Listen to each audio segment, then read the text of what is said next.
सोचिए, दो चेहरे बिल्कुल एक जैसे, एक ही डीएनए, एकदम एक सी शक्ल सूरत, लेकिन एक इंसान खून से सनी मुंबई की सड़कों पर अपनी जान बचाकर भाग रहा है और दूसरा एक शांत एनजीओ में बैठा अपना काम कर रहा है। हाँ, ये कंट्रास्ट सच में रोंगटे खड़े कर देता है। मैं तो कहूंगी कि यही इस कहानी की जान है। बिल्कुल। तो आज की इस गहन चर्चा में मैं और मेरी सहयोगी एक ऐसी ही दिलचस्प दुनिया को डिकोड कर रहे हैं। विशाल भारद्वाज की फिल्म कमीने। ये सिर्फ एक क्राइम थ्रिलर नहीं है। एकदम सही, ये उससे कहीं ज्यादा गहरी है। हाँ, तो ठीक है, इसे समझते हैं। हमारे पास जो स्रोत हैं उनके अनुसार ये लालच, नैतिकता और अंडरवर्ल्ड की भयानक अफरा तफरी के बीच फंसे इंसानी रिश्तों की कहानी है, जहां एक खोया हुआ गिटार किस पूरे शहर में तबाही मचा सकता है। और यहाँ जो बात सबसे दिलचस्प है वो ये है कि ये पूरी कहानी किसी सीधी रेखा में नहीं चलती। हाँ, इसका नैरेटिव पूरी तरह से नॉन लीनियर है। मतलब समय इसमें आगे पीछे होता रहता है। हाँ, बिल्कुल। समय बार बार आगे पीछे छलांग लगाता है और इससे ये समझना पेचीदा हो जाता है कि कौन सा फैसला किस तबाही की वजह बन रहा है। ये तो है। ये कहानी दो ऐसी समानांतर पटरियों की तरह है जो एक दूसरे से नफरत करती हैं, लेकिन एक भयानक हादसे में आपस में टकराने के लिए मजबूर हो जाती हैं। सही कहा। शुरुआत में जो बिखरी हुई कहानियां लगती हैं वो असल में एक ही बिंदु पर आके खत्म होती हैं। तो इस चर्चा में हम यही डिकोड करेंगे कि कैसे एक छोटी सी घटना एक ऐसा बटरफ्लाई इफेक्ट पैदा करती है जो इन किरदारों को एक ही खूनी अंजाम तक खींच लाता है। तो चलिए कहानी के पहले चरण की बात करते हैं, जो हमारा सेटअप है। हम्म। गुड्डू और चार्ली, ये दोनों जुड़वा भाई हैं। जी। दिखने में बिल्कुल कार्बन कॉपी, लेकिन उनकी दुनिया जमीन आसमान जितनी अलग है। और उनके स्वभाव भी। हाँ, गुड्डू एनजीओ में काम करता है, बोलते समय हकलाता है, और उसकी जिंदगी का सबसे बड़ा सपना बस एक शांत और ईमानदार जीवन जीना है। उसे किसी झमेरे में नहीं पड़ना। बिल्कुल। लेकिन दूसरी तरफ चार्ली है, वो स को फ बोलता है और वो सट्टेबाजी के काले धंधे में डूबा हुआ है। मतलब उसे रातों रात अमीर बनना है, शॉर्टकट लेकर, है ना? हाँ। अब सोचने वाली बात यह है कि जब दोनों का चेहरा एक है, बचपन की किसी गलतफहमी के कारण वे एक दूसरे से नफरत करते हैं, तो ऐसा क्यों होता है कि समान डीएनए होने के बावजूद दोनों ने इतने अलग रास्ते चुने? देखिए, ये इस कहानी का भावनात्मक आधार है। ये कोई सिर्फ फिल्म का हथकंडा नहीं है। ये डुअलिटी यानी इंसान के अंदर मौजूद अच्छाई और बुराई का प्रतीक है। मतलब ये उनके चुनाव हैं जो उन्हें अलग बनाते हैं। एकदम सही। गुड्डू ने अपनी कमियों को स्वीकार कर लिया है, इसलिए वह शांति चुनता है, जबकि चार्ली अपनी कमियों से लड़ रहा है। उसे लगता है कि दुनिया ने उसे धोखा दिया है। और इसी शांति की तलाश में गुड्डू की जिंदगी में स्वीटी आती है। गुड्डू स्वीटी नाम की एक बहुत ही निडर लड़की से प्यार करता है। हाँ, स्वीटी का किरदार बहुत बेबाक है। बिल्कुल। लेकिन स्थिति तब गंभीर हो जाती है जब स्वीटी बताती है कि वो गर्भवती है। वो कहती है, मैं प्रेग्नेंट हूं।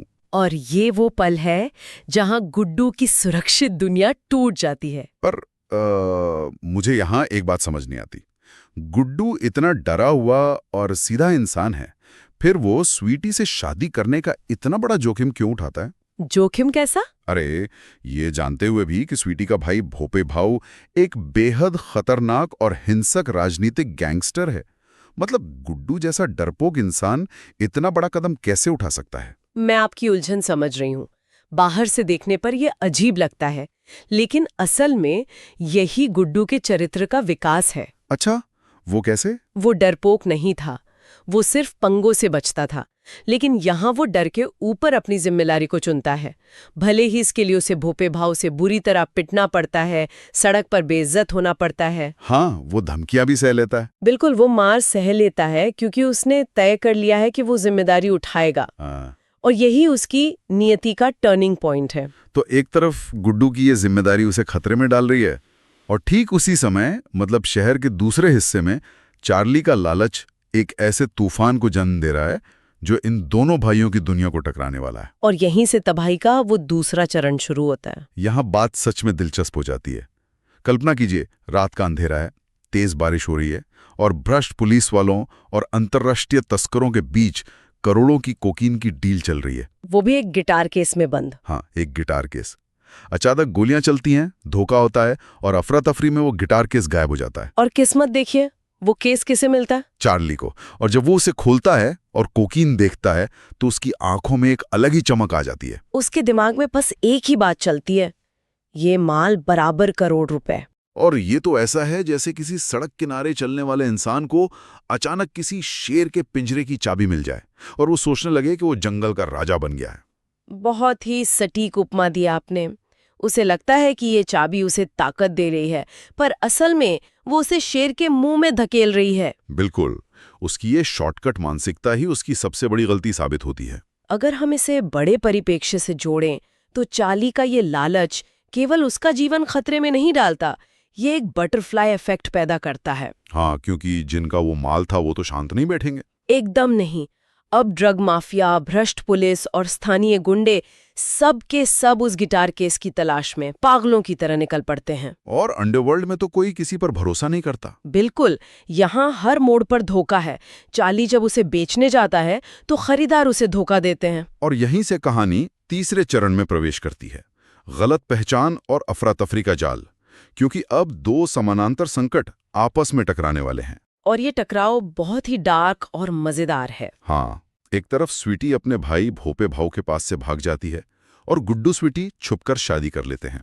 अब स्रोतों के अनुसार भोपे भाऊ अपने राजनीतिक प्रभाव और परिवार के सम्मान के नाम पर गुड्डू को मारने के लिए अपने गुंडे भेज देता है। और यहीं गलत पहचान या मिस्टेकन आइडेंटिटी का ट्विस्ट आता है। हाँ, क्योंकि दोनों भाई बिल्कुल एक जैसे दिखते हैं तो भयानक कंफ्यूजन पैदा होता है।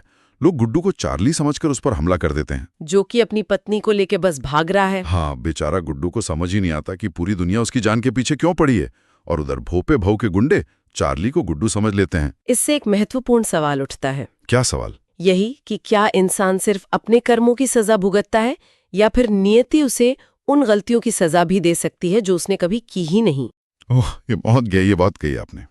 चार्ली कोकीन बेचने में नाकाम हो रहा है और गुड्डू बिना किसी गलती के मौत के मुहाने पे खड़ा है। इस बिंदु पर फिल्म में जो तनाव है और जो डार्क ह्यूमर है वो दोनों अपने चरम पर होते हैं। और ये सब हमें ले जाता है चौथे चरण की ओर, चरमोत्कर्ष और भाइयों का आमना सामना। वो भयानक क्लाइमैक्स, एकदम विस्फोटक।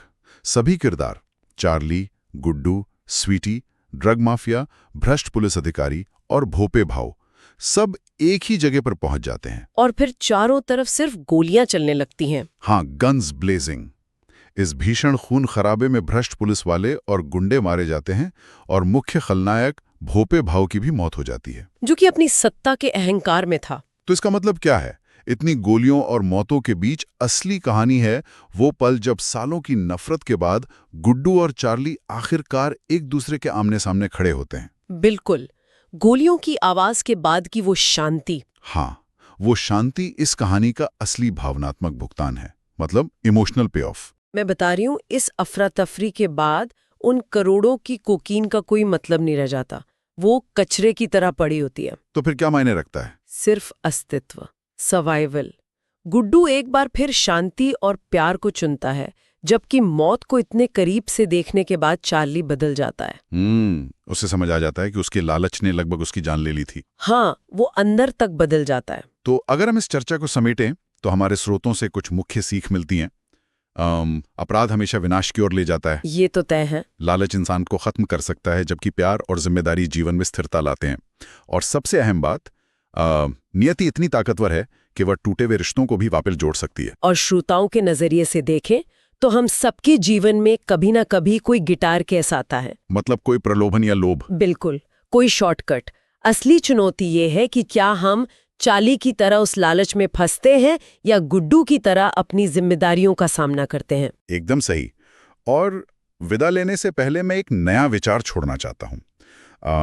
हमारे स्रोतों ने बताया है कि ये कहानी नॉन लीनियर है, जहां समय आगे पीछे होता है। हाँ, हमने शुरुआत में इस पर बात की थी। तो ये सोचने वाली बात है कि क्या इस कहानी का असली खलनायक भोपे भाऊ या ड्रग माफिया नहीं, बल्कि समय का वो भ्रम है जो इन किरदारों को ये यकीन दिलाता है कि वे अपनी नियति को चकमा दे सकते हैं। उफ, ये तो बहुत ही गहरा विचार है। क्या हम सब भी अपनी जिंदगी की टाइमलाइन में इसी तरह भाग नहीं रहे? इसी विचार के साथ हम आज की इस गहन चर्चा से विदा लेते हैं। सुनते रहिए और सोचते रहिए।